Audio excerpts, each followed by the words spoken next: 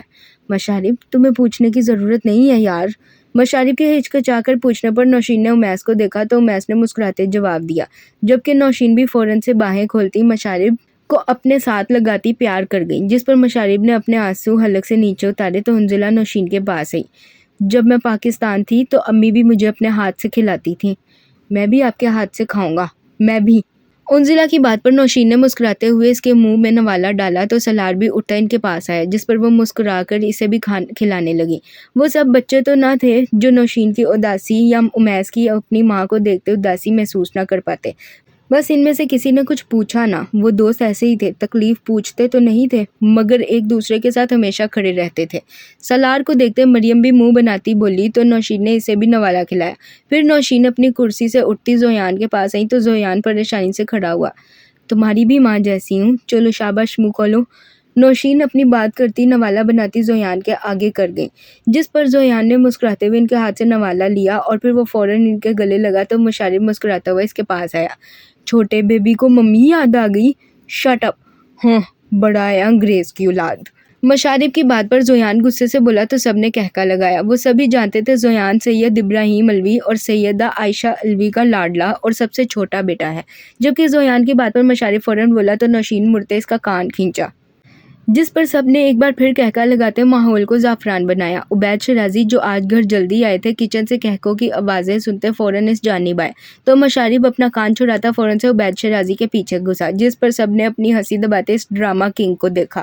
عبید شیرازی کو دیکھ کر پہچانا ان سب کے لیے مشکل تو نہ تھا، امیس بالکل عبید شیرازی جیسا تھا۔ انکل جی بچائیں، آپ کی ڈارلنگ مار رہی ہیں مجھے۔ مشارب کی بات سنتے عبید شیرازی سٹ پٹائے تو امیس نے کہکا لگایا، جبکہ باقی سب بھی ہنستے عبید شیرازی سے ملنے لگے۔ پھر وہ سب لوگ ایک ایک کر کے اپنے گھروں کو روانہ ہو گئے، جبکہ انزلہ واپس اپنے ہاسٹل آ گئی۔ آج جب مشارب کمال ہاؤس لوٹا تو گھر میں ایک الگ ہی فساد برپا تھا۔ مشارب کی بڑی بہن الوینا لاؤنج میں کڑی اپنے سامنے غصے سے چکر کاٹتے جاذب کمال کو دیکھ رہی تھی۔ جاذب کمال کالے گھنے بال، لمبی گردن، تیکھی مغرور ناک، سرخ و سفید رنگت، ہنی براؤن آنکھیں اور 6 فٹ 3 انچ جتنے قد کا انتہائی پرکشش مرد تھا۔ وہ 28 سالہ مرد انتہا کا سنجیدہ، اکھڑ مزاج اور بلا کا خوبصورت تھا۔ 28 سال کی عمر میں ہی جاذب کمال بزنس کی دنیا میں اپنا ایک الگ نام بنا چکا تھا۔ وہ کثرتی جسامت کا خوبرو مرد اس وقت غصے سے چکر کاٹتا بار بار چلا کر الوینا کے سوالوں کا جواب دے رہا تھا، جبکہ الوینا مسلسل اسے سمجھانے کی ناکام کوشش کر رہی تھی۔ الوینا اور جاذب کے پاس ہی ایک درمیانے قد کی 20-21 سال کی لڑکی سر جھکائے کھڑی تھی، جبکہ اس کے سامنے والے صوفے پر کمال صاحب اپنے دونوں ہاتھوں میں اپنا سر تھامے بیٹھے تھے۔ ان سب کو دیکھتے مشارب فوراً سے لاؤنج میں آتا پریشانی سے سلام کر گیا، جس پر جاذب نے اسے غصے سے دیکھتے سر جھٹکا، جبکہ باقی سب نے ٹوٹل اگنور کیا۔ واحد ایک وہ لڑکی تھی جو اسے دیکھتی ہلکی آواز میں سلام کا جواب دے گئی۔ یہاں پر یہ سب کیا ہو رہا ہے؟ کوئی بتائے گا مجھے؟ اور یہ لڑکی کون ہے؟ ہمارے گھر کی نئی ملازمہ ہے یہ۔ جاذب بس کر دو، میں کب سے تمہیں ایک ہی بات سمجھا رہی ہوں، تمہیں سمجھ نہیں آ رہی؟ مشارب کے سوال پر جاذب غصے سے بولا تو الوینا نے فوراً جواب دیا، جس پر مشارب نے الوینا کو دیکھا۔ وہ جانتا تھا جاذب اس وقت اسے سیدھا جواب نہیں دے گا۔ یہ بابا کی نئی مسز ہے، بابا نے ان سے نکاح کیا ہے۔ واٹ؟ لیکن یہ تو بچی ہے۔ ایگزیکٹلی، یہ بچی ہے مگر بابا چاہتے ہیں ہم اسے اپنی ماں کی جگہ دیں۔ یہ بابا کے دوست کی بیٹی ہے اور بابا کے دوست مرنے سے پہلے اپنی بیٹی کی ذمہ داری بابا کو دے گئے اور ہمارے اتنے پیارے بابا نے اس بچی سے نکاح کر لیا، وہ بھی اس کے باپ کے کہنے پر، کیونکہ اس دنیا میں اس کی عمر کے لڑکے تو فوت ہو گئے تھے، بس بابا ہی تو بچے تھے پوری دنیا میں اس سے نکاح کرنے کے لیے۔ الوینا کی بات سنتے مشارب کو جھٹکا لگا۔ وہ پریشانی کے عالم میں چیختا بولا تو کمال صاحب نے اپنے چھوٹے بیٹے کو دیکھا، یعنی کہ ان کے اس فیصلے پر ان کے دوسرے بیٹے کو بھی اعتراض تھا، جبکہ مشارب کی بات پر جاذب طنزیہ انداز میں بولا تو الوینا نے اس ڈھیٹ آدمی کو دیکھا جس کے ساتھ وہ پچھلے آدھے گھنٹے سے سر کھپائی کرتی اسے سمجھا رہی تھی کہ یہ بابا کی لائف ہے، وہ جیسا چاہیں کریں، ہمیں اعتراض نہیں ہونا چاہیے۔ ہماری سگی ماں کون سی زندہ ہے جو یہ لڑکی ان کا حق کھائے گی؟ مگر جاذب صاحب کا ایک ہی رونا تھا، وہ اپنی ماں کی جگہ کسی کو نہیں دے گا، اس 20 سالہ بچی کو تو بالکل بھی نہیں۔ مطلب یہ آج سے ہماری لٹل موم ہے۔ تمہارا دماغ گھاس چڑھنے گیا ہے مشارب، تم اس بچی کو اپنی ماں بناؤ گے؟ کتنا مذاق اڑائیں گے لوگ، سوچا ہے تم نے؟